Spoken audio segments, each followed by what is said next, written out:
ओम शांति। प्रिय आत्माओं, बहनों, भाइयों और नौजवानों, आज का विषय है ऐसों से सवाल करो। भारत स्वाभिमान की बातें करने वालों से, भ्रष्टाचार मिटाने वालों से, धर्म रक्षा का नारा देने वालों से, पाखंड और कुरीतियां मिटाने वालों से, जिन्होंने इनकी आड़ में अथाह धन संपत्ति तो अर्जित की, लेकिन किया क्या है इनका हिसाब इनसे लो। भ्रष्टाचार मिटाने और भारत स्वाभिमान का नारा देने वाले बाबा रामदेव जी से इस विषय में पूछा गया था।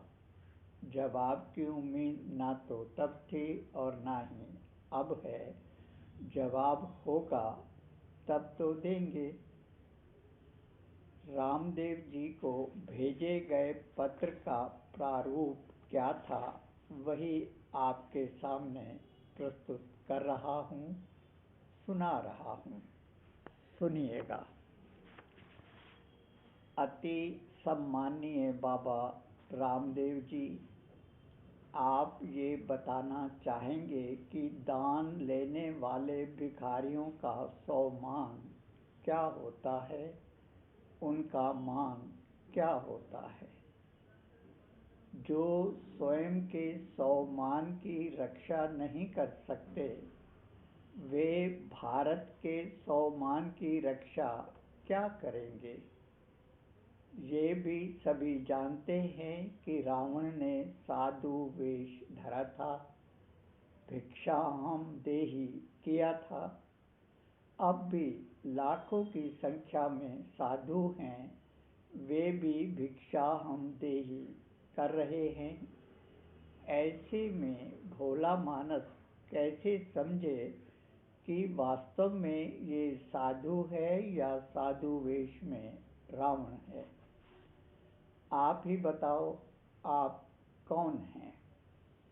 ये भी बताओ कि भिक्षाहम देहि करना रावण का काम है या राम का।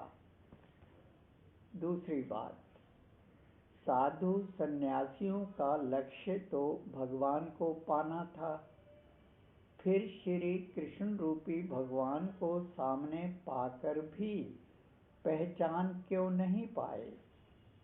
कौरव यानी अधर्म पक्ष में धर्माचार्य क्यों खड़े थे। पांडवों के हाथों अपने को छलनी क्यों करा बैठे थे। पांडव ना तो गुरु थे और ना ही सन्यासी, वे तो गृहस्थी थे। गृहस्थियों को ज्ञान सुनाने अथवा उपदेश देने का इतना ही शौक है तो पहले गृहस्थ धर्म का पालन करो, धर्म को जीवन में अपनाओ, फिर बताओ धर्म क्या होता है, धर्म किसे कहते हैं। गृहस्थ धर्म से भाग खड़े होना, फिर गृहस्थियों को उपदेश देना, ऐसे उपदेशों का अर्थ क्या है, मूल्य क्या है। शास्त्रवादी शास्त्रों की बातें तो बहुत अच्छी अच्छी करते हैं, लेकिन शास्त्रों अनुसार जीवन कितनों ने जिया है, कितने जीते हैं, कितनों ने जीवन को श्रेष्ठ बनाया है, अपने कर्मों से कितने संतुष्ट हैं, ये कोई नहीं बताता। वैसे जो संतुष्ट होते हैं, जिनका जीवन श्रेष्ठ होता है, उसकी झलक उनके मुख की लालिमा बता देती है, चाल चलन और चेहरा बता देता है। जिनके मुख में राम और बगल में छुरी होती है, ऐसे बहरूपियों के चेहरे की हवाइयाँ उड़ी रहती हैं। अधिकांश धर्माचार्य इसी स्थिति से गुजर रहे हैं, क्या ये सच नहीं है? जनता के पैसे से स्टेज बनाना, अपने जैसों को बुलाना, एक दूसरे के गुण गाना, एक दूसरे को महान बताना और कहना कि ये तो बड़े पहुँचे हुए महात्मा हैं। लेकिन आज तक ये कोई नहीं बताता कि वह कहाँ तक पहुँचे हैं। क्या भगवान तक पहुँचे हैं? भगवान को पाया है? भोले जनसाधारण को भगवान से मिलाया है? या भगवान के नाम पर लूट खसोट कर बड़े बड़े आश्रम और मठ बनाने को पहुँचा हुआ समझे बैठे हैं, माने बैठे हैं? धर्म के बड़े बड़े परचम फहराने वाले धर्म गुरुओं ने भोले जनसाधारण से कभी पूछा है कि वो अपने आप को ठगा हुआ क्यों महसूस कर रहा है? भगवान के नाम पर इन्हें किसने ठगा है? किसने लूटा है? इन्हें चौराहों पर लाकर किसने खड़ा किया है? अब भी समय है, भोली जनता से पूछ लो, इनसे क्षमा याचना कर लो, वरना समय से आप भी बच नहीं पाओगे। समय आपको भी चौराहों पर लाकर खड़ा नहीं करेगा। इसकी गारंटी क्या है? कोई गारंटी है तो बताओ। धर्माचार्य सच्चे हैं तो इस सच्चाई को सामने क्यों नहीं लाते? भोले मानस को ये क्यों नहीं बताते कि भगवान कहते हैं कि मैं जो हूँ, जैसा हूँ, मेरा परिचय मैं स्वयं ही आकर देता हूँ। मुझ परमात्मा को वेदों शास्त्रों के द्वारा नहीं जाना जा सकता। साधु सन्यासियों का उद्धार भी मैं ही आकर करता हूँ। सोचने की बात है, जो साधु सन्यासी स्वयं का उद्धार नहीं कर सकते, वे भोली जनता का उद्धार क्या करेंगे? कैसे करेंगे? ये जानते हुए भी आप अपना उद्धार भी नहीं कर सकते। इस सच्चाई को क्यों छुपाया? जनसाधारण को क्यों नहीं बताया? भ्रष्ट लोगों से धन लेने वाले, भ्रष्टाचारियों का मान बढ़ाने वाले, भ्रष्टाचार को पनपाने वाले भ्रष्टाचार मिटाने की बातें करते हैं। स्वयं श्रेष्ठाचारी होने का दम भरने वालों ने कितनों का भ्रष्टाचार मिटाया है। जिस काम को स्वयं भगवान नहीं कर सका, उसे आप जैसे लोग क्या खाकर करेंगे? भगवान को भी दुष्ट दुर्योधनों, दुशासनों और अधर्म के धन पर पलने वाले, अधर्म का साथ देने वाले धर्माचार्यों से धरती को मुक्त कराना पड़ा था। धर्म युद्ध का बिगुल बजाना पड़ा था।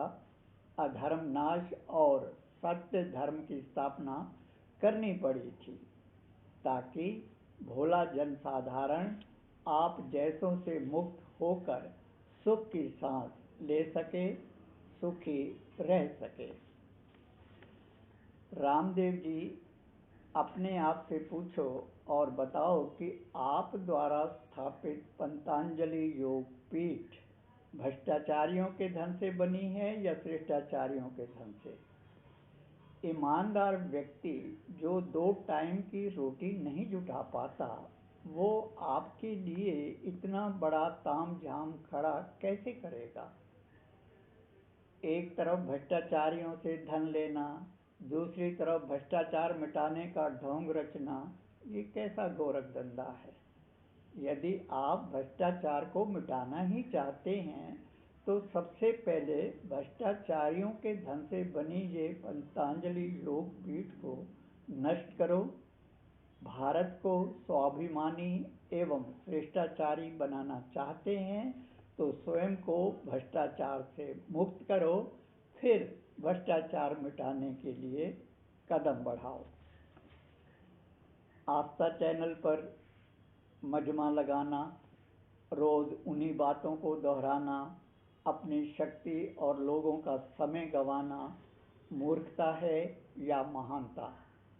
जिन्हें कुछ कर गुजरना होता है वह कर गुजरते हैं। मदारियों की तरह मजमे नहीं लगाते, शोर नहीं मचाते, ढिंढोरा नहीं पीटते। भारत का नाम शिखर तक ले जाने वालों ने, ऊंचाइयों को छूने वालों ने, राष्ट्र का गौरव बढ़ाने वाली महान आत्माओं ने मानवीय मूल्यों की स्थापना कर आदर्श प्रस्तुत किए और बिना किसी शोर शराबे के इस दुनिया को अलविदा कहकर चले गए। ये महाभारत काल चल रहा है। धर्म की अति ग्लानि का समय चल रहा है। वर्तमान समय में नारी को नष्ट करने वाले दुष्ट दुर्योधन भी हैं, दुशासन भी हैं और धर्म का नारा देकर धर्म विरुद्ध चरित्र का प्रदर्शन करने वाले धर्माचार्य भी हैं। ये सभी हैं तो पांडव भी होंगे, पांडव पति परमात्मा भी होगा। वायदे अनुसार उनका अवतरण हो चुका है, लेकिन वे शोर नहीं मचाते। पवित्र बनो, योगी बनो का संदेश देते हैं। पवित्रता अपवित्र धन से तो आएगी नहीं, इसलिए दुर्योधन, दुशासन और ऐसों के धन पर पलने वाले धर्माचारी साधारण तन में आए परमात्मा को नहीं पहचान पाते। धर्म स्थापना के कार्य में उनका साथ नहीं दे पाते। अधर्मियों का आने के कारण अधर्म का साथ देकर अपना विनाश स्वयं ही कर लेते हैं। सत्य धर्म की स्थापना और अधर्म नाश की यही है जिसकी पुनरावृत्ति होने जा रही है। आप श्री कृष्ण श्री राम की भूमिका भी अदा करना चाहते हैं। राम और कृष्ण की भूमिका अदा करने से पहले इतना सोच तो लेते कि राम और कृष्ण सन्यासी नहीं थे, इसलिए ये काम जिनका है उन्हीं को करना चाहिए। अंत में सभी सच्चे साधु संतों और महात्माओं को तहे दिल से नमन करता रहूँगा।